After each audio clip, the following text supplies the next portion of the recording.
Moro moro moro. Forgardilta tuli uutta asustetta, tämmöistä Kado Thermo Premium tuotenimeä kantavaa takkia.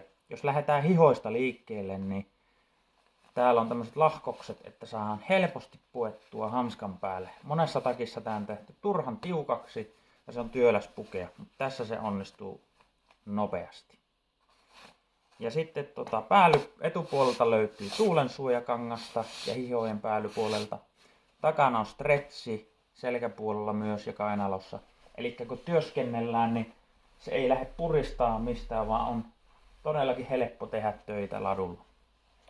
Ja sitten helmassa on kumiresori, mikä tekee myös sen, että se ei turhaa lähde elämään ja haukkoon kylmää happea tuolta sisään. Ja selässä oleva stretchihän totta kai hengittää tehokkaasti. Ja sitten mistä tykkään kans, niin kaulus on riittävän pitkä ja itellä on paksu kaula, niin ei lähde puristaan turhaa tuosta kurkun päältä.